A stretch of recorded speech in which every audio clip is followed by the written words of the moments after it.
Hey everyone, welcome back to another episode in DIY Investing Education, and we're going to continue with the indexes now in the next couple of episodes. So if you remember, in episode 1 of the series, we talked about one of the most popular, if not the most popular and recognizable indexes for stocks of all time, the S&P 500.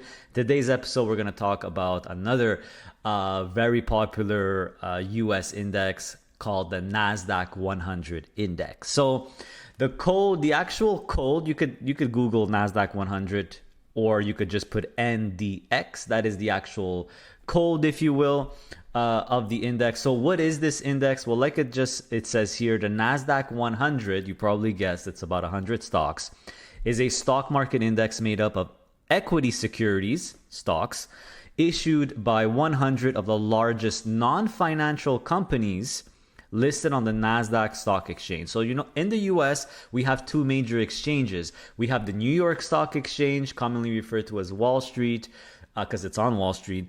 And then there's also the NASDAQ exchange. It's also located in New York, by the way. And typically, technology or more innovative companies list on the NASDAQ. So, for example, Apple stock is listed on the NASDAQ exchange. You see that right here. But Oracle stock, even though it's a technology company, is actually listed on the New York Stock Exchange. It's not listed on the NASDAQ. So the 100 companies in this index are non-financial companies, and they're only exclusively on the NASDAQ index. That's really the difference between, for example, the S&P 500. The S&P 500 is top 500 big cap stocks on both exchanges, right? New York Stock Exchange and the NASDAQ exchange. Whereas the NASDAQ 100 is 100 big companies, and it's by market cap, which means that the biggest companies will get the biggest percentage, but only listed on the NASDAQ and that are non-financial. So if we look at the top 10 NASDAQ 100 companies right now, I'm filming this on October 13th, and I'm on slickcharts.com, by the way, /NASDAQ 100.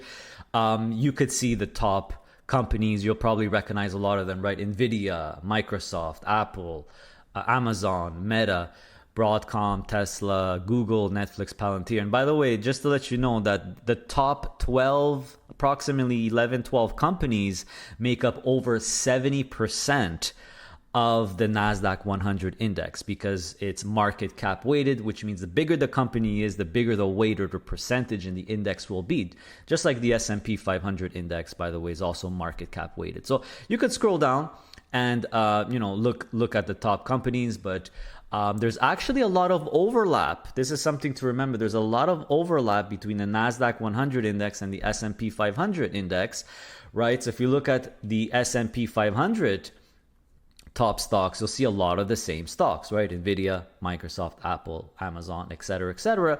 But you'll see things like JP Morgan and Chase that are in the S&P but not in the NASDAQ, because the NASDAQ is, first of all, there's no financial companies, and I believe JP Morgan and Chase is listed on the New York Stock Exchange, right? Or even Oracle, right? Oracle, like we saw, is a technology company, but it's not listed on the NASDAQ exchange. It's listed on the New York Stock Exchange. So that's pretty much the composition, or what you need to know about the NASDAQ 100 index. Now, there's a bunch of ETFs in Canada. We're going to look at a few of them that are tracking the NASDAQ 100 index. So if we look at the first one, which is, I consider the classic one, if you just want access to the NASDAQ 100 index, no cover calls or anything like that, you have QQQX. So QQQX from Global X Canada. This ETF, QQQX, that's a stock symbol, is listed in Canada. So you're buying it and selling it in Canadian dollars. They also have a QQQX.U version, which you could buy and sell in USD currency if you're interested in that. But this is an ETF that basically tracks the NASDAQ 100 index, exactly what we saw. Right, if we go to holdings, you'll see it has obviously a big weighting in technology. And if you look at the top holdings, you'll see Nvidia, Microsoft, Apple, etc., as well. So this is just like the S&P 500, a great way to get diversified exposure to some of the top stocks in the US, especially that are geared or that are more technology, right? The NASDAQ 100 index has a bigger weighting in technology stocks versus the S&P 500, for example. So QQQX is a a classic, your classic basic option if you just want a NASDAQ 100 index ETF. They also have QQQL, so just replace that X by an L, and you have the Global X Enhanced NASDAQ 100 Index ETF. And basically, it's the NASDAQ 100 Index, it's the QQQX ETF, but you get 125% exposure. So they're using 25% leverage to get you amplified, like it says here, right? 125% exposure to the NASDAQ 100. So if you're willing to take a little bit more risk, you're willing to take, approximately 25% more volatility for potentially higher returns rather over time, QQQL could be an option for you as well. If you're an income-oriented covered call investor like myself, you have the Global X NASDAQ 100 covered call ETF, QQCC. So this ETF simply holds the NASDAQ 100 ETF here, which is QQQX from Global X, and they're doing covered calls on it. So you're getting monthly distributions. You could see the current annualized distribution yield as of October 10th is a little over 11%.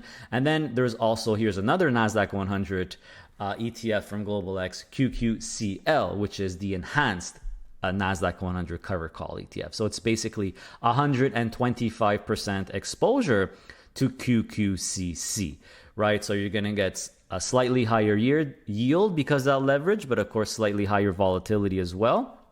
And you see that the current annual distribution yield as of October 10th, 2025 is 14.29%. Also monthly distributions as well. So there you have it, everyone. Now you should know everything you need to know about the NASDAQ 100 index, and not one, not two, but 4 ETFs by Global X Canada that track the index with different strategies. In the next episode, we're going to look at the Russell 2000 index, another popular index that tracks US stocks, but more small cap US stocks. See you in the next episode.